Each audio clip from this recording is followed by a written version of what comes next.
Amerika Tashqi ishlar ministri Antony Blinken әпәндінің Xitoy ziyarati boshlanish arafasida Falastin prezidenti Mahmud Abbasning xizmat ziyarati uchun Beijingga kelishi har qaysi axborot sohasining zo'r diqqatini qo'zg'adi. Texmo muhimi Mahmud Abbasning 12-iyunda oxirlashgan Arab-Xitoy munbiriga qatnashibla izbis Beijingga kelishi navbatda Xitoyning O'rta Sharqqa bo'lgan ta'sirining borgan-sari eshayotganligining bir turlik ifodasi deb qaralayotganligi ma'lum.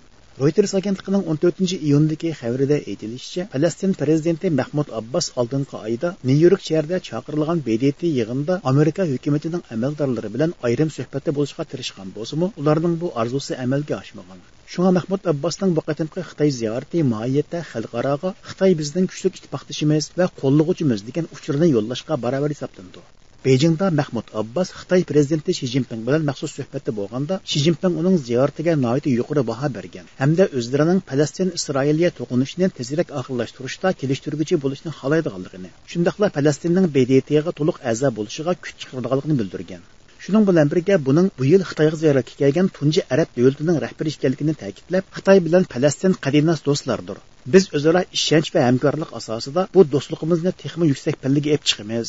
Shundaqla bu fursatdan foydalanib biz bugun Xitoy-Falastin strategiyalik hamkorlik munosabatining rasmiy o'rnatilganligini jakarlaymiz.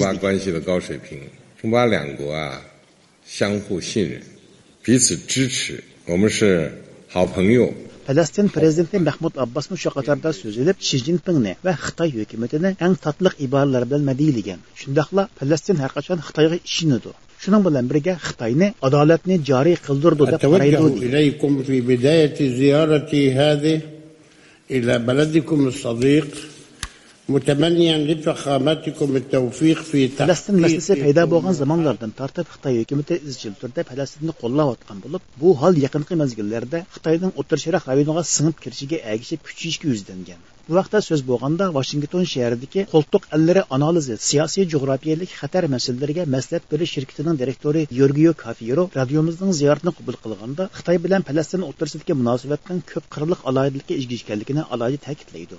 Uning qarashicha, shuncha zo'r farqli omillar mavjud bo'lsa-mu, Xitoyning Falastinni aktivlik bilan qo'llashi ana shu xil reallikning inkosidir. U bu haqda mundaq dedi. China, it was a major accomplishment brokering the Saudi-Iranian diplomatic deal in March. Xitoy hukumati bu yil mart oyida Saudiya Arabiston bilan Iran o'rtasidagi diplomatik aloqani bog'lashda muhim omil bo'ldi. Beijing doiralari hozir o'zlarining O'rta Sharq diplomatiyasidagi ustunlik rolini gavdalantirishga zehn qo'yyapti. Falastin bo'lsa dal mushu ishlarning biri.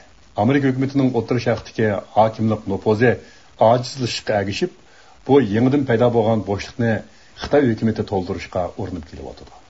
Bu yuzlanishni shu rayondagi boshqa sherik davlatlardan Saudiya Arabiston, Arab Birlashma Xalifaligi, Misr, Iran qatorliqlarga inib bildirib qo'yish uchun Xitoy hozir o'tmishdagi necha 10 yillarga o'xshash Falastin krizisini o'ynayapti. Agar Xitoy bu masalada muayyan utuq qozonsa, u holda ashu rayondagi siyosiy artistlarga ko'plagan usullarni yo'llashga yo'l ochadi. Shuningdek, ularni Amerika bilan emas, balki Xitoy bilan hamkorlashishga da'vat qila oladi. Ammo Amerika izchil O'rta Sharqdagi bexatarlikka kafolat qilguvchi kuch bo'lib, Xitoy bu rolni ola olmaydi deb qarayman.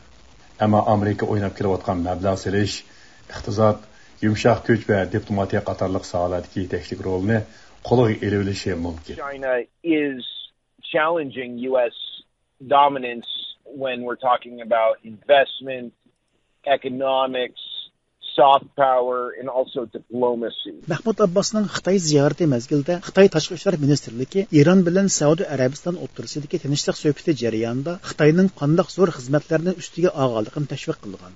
Washington pochtasi gazetining 14-iyundagi xabarida aytilishicha, bu hol Amerika hukumati qo'ltiq rayondan chekinib chiqqandan keyin Xitoy bu rayonda qo'lga keltirgan bir turlik diplomatiya g'alabasi deb qaralgan. Bu vaqtda so'z bo'lganda Turkiyadagi Hojitepa universitetining o'qituvchisi doktor Erkin Akram apandi necha 10 yillab Amerika dushmanligi haqidagi tushuncha nihoyat keng tarqalgan va cho'nqur yiltizga ega bo'lgan O'rta Sharq rayonida Xitoydagi energiya boyligiga jiddiy ehtiyoji bo'lgan bir davlatning Falastin bilan bu qadar quyuq do'stlik o'rnatishning osonga tushadiganligini, shundaqla buning Xitoy uchun ko'plagan manfaatlarga yo'l ochadiganligini ta'kidlaydi. Hamda birinchidan shu Xitoy-Amerika munosabati chetdan qaraydigan bo'lsa, hamda Xitoy hozir Amerika tapabul turish uchun özününki şirik devletleri, ittifaktaş devletleri deganlarni yig'ishga majbur qilib kelyapti-da. Shuningda bu Amerika bilan munosabati yaxshi bo'lmagan yoki Amerika norozi bildirgan devletlarning hammasini etrofiga yig'ish chetda hamda Filistindek Müslüman dünyasındaki en mühim meselenin biri olan bir devletni yeniga ilish ve ona himoya qilish Müslüman dünyasında xalqlarda bir kuch qozongan bo'ladi.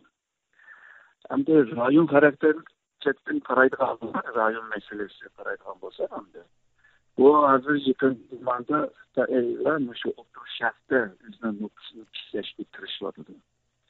Şununla Araplarni yeniga ilishga tirishyapti. Arap dünyasındaki qiziqqan bu Filistin ve İsrail cidderli meselesini hal qilishninki bir koyga kiryapti. Bundan evvel şu İran bilan Suudi Arabiston arasındaki diplomasi munosabat qurishda biraz to'p qo'shgandek bo'ldi. Hamda Filistin ve bu İsrail meselesini hal qilgan taqdirda texmi bir qangan bo'ladi hamda. Shuningdek Xitoy bu Filistinni qo'llab turib, shundaqla İsrailga bisim ishlatgan bo'ladi va shundaqla Amerikani bir kuch ishlatgan bo'ladi. Xitoy hukumati boshqarishidagi Xinhua agentligining bu vaqtdagi xabarida aytilishicha, Xi Jinping bilan Mahmud Abbos Beijingda uchrashganda, Mahmud Abbos o'zlarining bir Xitoy prinsipini himoya qilganligini bildirgan. Shuning bilan birga, hozir ba'zilar ko'tarib chiqqan Xinjiang masalasi inson haqlari masalasi emas, aksicha terrorlikqa, oshqunlikqa va bo'lgunchilikka qarshi turish harakatidir. Falastin hukumati Xinjiang masalasida Xitoyning ichki ishlariga aralashtirgan qilmishlarga qat'iy qarshi turadi degan. Uyg'urlar necha 10 yildan buyon zo'r qizg'inlik bilan himoya qilib kelgan Falastinning izchil turda islom dunyosiga o'xshash holda Xitoy hukumatining Uyg'urlarni bostirishini himoya qilishi haqida so'z bo'lganda, Georgiy Kafirov mundaq: Well, the statements from Abbas are totally in line with the statements from most Arab governments. Shunda bu bayonotlar mohiyatda ko'plagan arab davlatlarining bayonotlari bilan bir qiribdan chiqqan so'zlardir. Chunki Arab davlatlari va Falastin o'xshashlar o'zlarini Beijing bilan texmi cho'nqur munosabat qurib chiqishga muhtoj deb qaraydi. Yana bir yoqdan ular Xitoy hukumatining Xinjiangdagi siyosatlarini tanqidlash mohiyatda Xitoy hukumatining tishiga tegish bo'lganligini yaxshi biladi. Biror davlat Xitoyning tishiga tekkan hamon Xitoy o'zlarining bu davlat bilan bo'lgan munosabatini o'zgartirib kelyapti. Arab davlatlarining ko'p qismi Xitoyning Xinjiang siyosatini tanqidlashdan o'zini tortib qolmasdan, yana G'arb davlatlarining tanqidlariga qarama-qarshi holda Xitoyning kishilik huquq dafsanchiligini himoya qilyapti. Buningdagi asosiy sabab bu holning ular uchun zo'r qimmat yaratadiganligida. Bu masalada Arab davlatlariga o'xshash mavqeda bo'layotgan Falastinmo bu sababdan zo'r manfaat qozonadi. Shubhisizki, Uyg'urlar Abbosning bu bayonotidan bakmo umidsizlandi.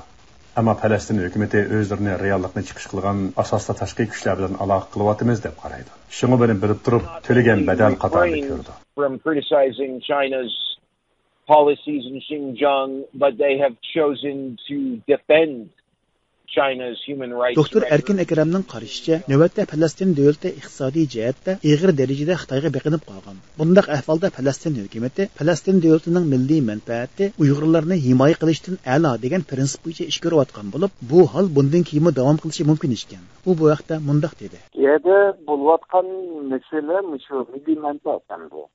Filistinning milliy manfaati hamda Uyg'ur masalasi bilan moslashmagan ekan. Bu Filistin'in şu Xitay'dan çık menfaat ilişki tartışmadı. Bu yalnızca hazırki Mahmud Abbas hükümeti emas, bundan evvelki Arafat hükümeti misinde. Şununla bula izcil bir şekilde şu Xitay'ını kollap gelgen, Xitay'ın birisi şuna makul dep gelgen. Hazır Mahmud Abbas'ın hükümetime birinci kıttım yine vardı bu yapma Uygur meselesinde. Bunu mu bundak yaplarını diğer yani Xitay'ını kollap gelgen. Çünkü Xitay'dan aldığım menfaat Uygurlara himayı kılgandın ki aldığım menfaatten köp oludandı. Bu okşaşlar bu Suudi Arabistan sınırında bu İran diyen devletler sınırında hemmesi Xitay'dan aldığım menfaat Uyg'urlardan aldıgan menfaatdan ko'p bo'lg'achqa başta cho'ng menfaatni qo'lga tushirish. Bo'libmi milliy menfaat degan vaqtda endi milliy menfaat hamma nimadan a'lo bo'ladi.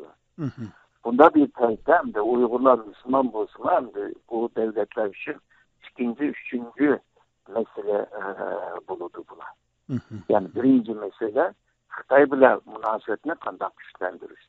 Bu yerda ham siyosiy, ham politik, ham energiya degandek xil sohada manfaatlari bor Xitoyda.